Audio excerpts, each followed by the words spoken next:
राज्य में ट्रैफिक नियम रे बड़ परिवर्तन एणिकी जेकोसी लोक आपणकर पठाई पार फटो आपणकर कटि पार चालाण तेबे एने सरकार तरफ जारी है कि बड़ घोषणा आप्लिकेसन जरिया आपण करें फटो अपलोड आसतु संपूर्ण अपडेट जानिबा कौन रही ट्रैफिक नुआ नियम जहाँ आपणकर कटिब चालाण जानिबा पूर्वर वीडियो को लाइक करंतु सब्सक्राइब करना एवं सब्सक्राइब करी पाखर थिबा घंटी चिन्ह को दबाई दियंतु। हेलमेट न पिंधि गाड़ी चलाउथिले सावधान एणिकी जेकोसी लोक भी आपणक नारे अभियोग करि पारिबो।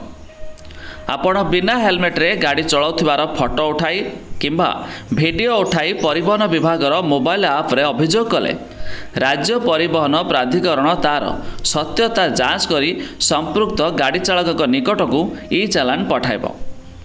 राज्य परिवहन प्राधिकरण पक्षर आज संपर्क में सूचना दियाଯାଇଛି। सूचना अनुसार सतर्क नागरिकों अभियोगर ट्रैफिक नियम उल्लंघन करुथिबा गाड़ी चालक उपर रखिबाकू राज्य परिवहन प्राधिकरण पक्षर नेक्स्ट जेन एम परिवहन एप्लिकेशन रे सिटीजेन सेंट्रल नामक विकल्प रखाई।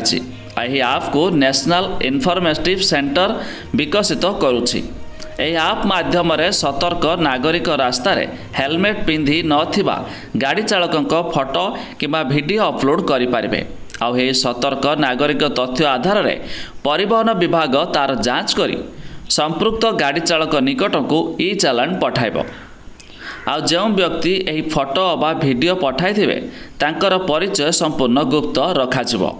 सड़क निरापत्ता समस्त दायित्व तेणु प्रारंभिक पर्यायर बिना हेलमेट रे गाड़ी चलाचल करुथिबा व्यक्ति उपरे नजर रखिया पाई परिवहन विभाग पक्षर साधारण लोकों सहयोग लोड़ा जायछि। तबे एणिकी आपणको सतर्कता अवलंबन करने पड़िबो नचेत आपणकर जेकोसी लोक केही फोटो उठाई अपलोड कले आपणकर कटिजिबो चालाण।